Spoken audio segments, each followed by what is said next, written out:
The US epi curve is definitely on the decline. Case numbers are really problematic right now, especially with the extensive amount of home testing going on and the inability to report a positive home test, or at least, if not limited ability, the limited capacity for reporting home tests.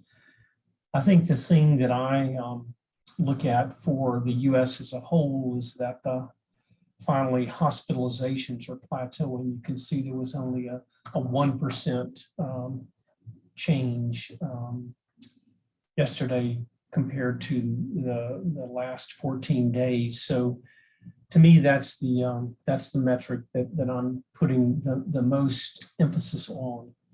For the state of Alabama, I'm despite what I just said, the case count, the epi curve, is not showing much of a change, and unfortunately, hospitalizations, at least statewide, are not plateauing. Recall from, I guess it was maybe a couple of weeks ago, maybe 3 weeks ago at this point, I think both Suzanne and Russell were projecting total hospitalizations somewhere in the 2,000 to 3,000 range, and we're hitting that now statewide. As far as UAB otherwise, here the curves for students are in the blue, clinical employees in the gray, and campus employees, that is our side of campus, in the, I guess that's orange.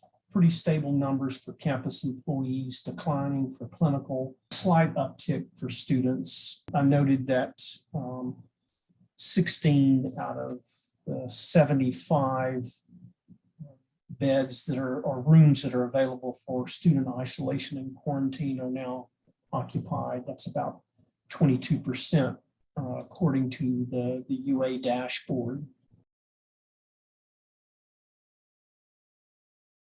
A little bit tough this week because there's a slight delay in case reporting, but if we look at cases by the date they report, or by the date people are symptomatic, we saw all age groups except the K-12s, the 0 to 17s, all age groups really peaked right around the 10th of January, with the K-12s even peaking now too.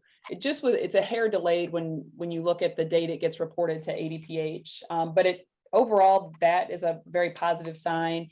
The other really positive sign is the UAB faculty staff cases. I think that's probably a better indicator than community because of the fact that UAB is a mandatory reporter, and we're starting to see some really sharp declines in the clinical group at UAB.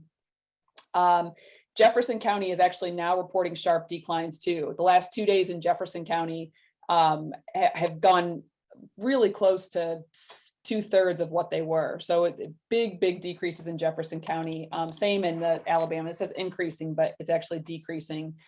The hospitalizations have been much slower in terms of coming down. We had a call the other day talking about where that's occurring. Turns out in Jefferson County is experiencing pretty serious declines, as is Mobile County, but some of the rural counties are still struggling and seeing increases. So some of the outlying counties in Alabama are still seeing these increases in hospitalizations, even though the urban centers are starting to see pretty big declines. So most likely we are to the other side of the peak, unless, a new variant, something changes. It does look like we've hit the peak. And because of reporting delays, it could come down even more quickly than originally anticipated. If the last 2 days are any indication, we're just seeing sharp decreases in Jefferson County.